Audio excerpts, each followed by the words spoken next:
dear Director General, Madam Rina Bokova, most distinguished Excellencies, most distinguished participants, dear friends. It is my pleasure to participate in this important conference on fostering women's empowerment and leadership as part of UNESCO's Soft Power Today initiative. Highlighting gender equity and equality is a topic close to my heart. I am delighted that gender issues are being recognized at such a high-level meeting as one of UNESCO's global priorities. Women's empowerment and gender issues are also at the heart of the United Nations Agenda 2030 and its Sustainable Development Goals. As we know, the Sustainable Development Goals bind the international community, and in particular, SDG number 5, to end all forms of gender discrimination and to achieve the empowerment of women and girls by 2030. I believe that through UNESCO's mandate to address culture, science, and education, we can make real progress to achieve this global goal. To do so, we must be courageous and determined.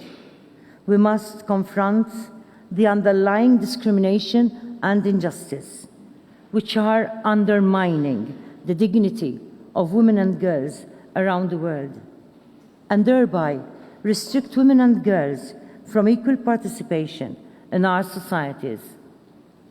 First and foremost, we must take a critical look at the sources of oppression which circulate even through our nations and our international systems to the detriment of half of the world's population.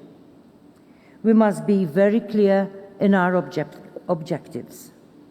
We must be very determined about implementing policies and strategies for the empowerment and leadership of women. Let me therefore state, in no uncertain terms, that the only pathway to achieve the sustainable and meaningful well-being of women and girls is by confronting the patriarchy. Patriarchal oppressions are present throughout our societies in the way our cultural narratives function and are disseminated. Patriarchy is a global perspective. It is a cultural system that we are born into, in which we all participate, and which we perpetuate, often unconsciously, to the great detriment of so many human beings. Patriarchy, like all forms of oppression, has a way of normalizing its abuses, such as the unacceptable injustices faced by so many women and girls. Patriarchy makes us believe that there are no alternatives to its way of thinking, of acting, and of living. It would have us believe that a deep-rooted change is not possible. We cannot be complacent in the face of patriarchal oppressions. We must move on, together as women and men, to address all unjust systems of power. We must keep using all platforms at our disposal, such as this conference, to affirm that there is indeed another way of life. There are other paths for us to take on our slow but steady journey towards a more peace-focused, gender-inclusive, and sustainable culture. In order to open our minds to the limitless potential of women, working with and alongside men, we must challenge the one-dimensional vision of masculinity, which is upheld by the patriarchy. We cannot continue explicitly or implicitly to promote damaging attitudes. We must replace attitudes that privilege power, coercion, control, and extreme competitiveness with stronger attributes such as compassion, relational connection, and the ability to nurture humanity. UNESCO can be truly effective thanks to its unique ability to target and inform global educational and cultural narratives. It is intrinsically part of UNESCO's mandate to open the minds and hearts of all people. This gives us hope in our ability to create a more peace-affirming, inclusive, and dignified culture, which should be of benefit to all humanity.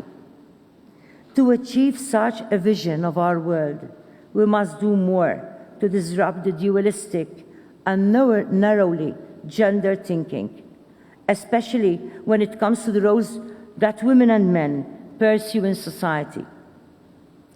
Although it may seem that these outdated notions are diminishing in some areas, it is clear that in other ways, these dangerous ideas continue to have long-term adverse effects. For example, we cannot ignore the realities of the gender pay gap, which exists across our nations and continues to restrict women's access to equitable and equal opportunities for employment. Nor can we ignore the fact that careers which are historically associated with women, such as education and childcare, have a disproportionately lower salary. We must take note of urgent indicators from the World Economic Forum's Global Gender Gap Report that it will take 170 years for us to achieve economic gender equality. We must also address the fact that men often occupy the vast majority of visible roles of influence within political and economic sectors. According to last year's indicators from United Nations Women, only 22.8% of all national parliamentarians were women, and globally there are 38 countries in which women account for less than 10% of parliamentarians. Moreover, women who hold such positions are expected, and in some ways, they are forced to subscribe to patriarchal norms in order to be successful. The inclusion of women in positions of authority and governance is essential if we are serious about valuing the voices of peoples of all genders. One important contribution that we can and must make in response to these concerns is to create safe and respectful spaces for dialogue, which will help to expand the participation of women and all the oppressed and marginalized communities in society. Let us also find ways to bring women on board as stakeholders in processes of dialogue which aim to transform conflict and sow the seeds of peace. Women are perfectly positioned within their families and communities to be powerful activists for the promotion of peace. To achieve sustainable and equitable peace, we must also question the status quo within our nations and our international systems, which normalizes and perpetuates patriarchal oppressions to the detriment of women, of girls, and minorities. We cannot go on excusing cultural narratives which justify antisocial and damaging male behavior by saying that boys will always be boys. Not only does such an attitude endanger the health and safety of women and girls, but it also diminishes the dignity of men and boys by implying that positive change is not possible. Nor can we go on celebrating a macho culture where violent and controlling attitudes are celebrated without criticism. We must challenge the idea that aggression is part of what it means to be a real man, and that femininity should, by extension, be degraded. Women's leadership should not be measured by any standard except a woman's intrinsic qualities to lead. To achieve these goals, I believe that institutions such as UNESCO need to do more to encourage men to be vocal and to speak out against patriarchal ideas and actions. Men cannot be silent partners in the work we must do to achieve the meaningful empowerment of women. We are all stakeholders with so much to gain by addressing the tremendous challenges that patriarchy, normalized violence, and deep-rooted oppression are having at every level of our societies. I believe that in order to ensure that women and girls are empowered and able to exercise active leadership within society, we must first of all work with media stakeholders in our nations. We must take steps to ensure that the mass media is not perpetuating harmful patriarchal ideas and stereotypes by promoting narrow gender binaries, by objectifying women through a constant focus on their appearance and body image, and by giving a skewed perception that diminishes the gravity of gender-based violence. UNESCO, through its cultural and educational work, is ideally placed to promote media accountability across our communities and to foster inclusive language and dignified actions which nurture equity and equality. Ending patriarchy is about removing the barriers that constrain people of all gender identities and safeguarding the dignity of each and every individual. On concluding, let me quote the inspiring words of activist and academic Bell Hooks, who said, "The soul of feminist politics is the commitment to ending patriarchal domination of women and men, girls and boys. Love cannot exist in any relationship that is based on domination and coercion.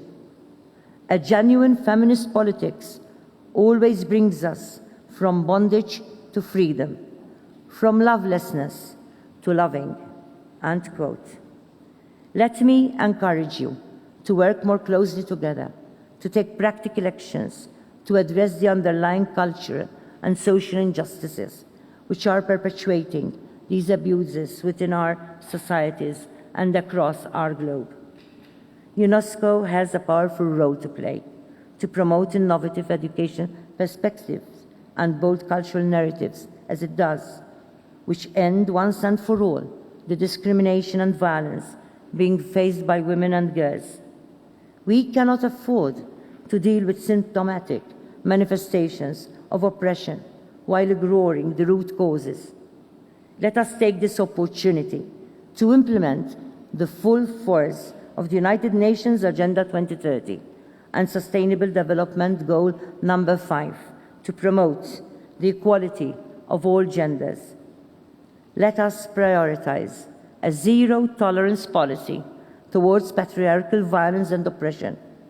In this way, we shall be creating a global culture of respect and dignity for the benefit of all the people of our world. Thank you.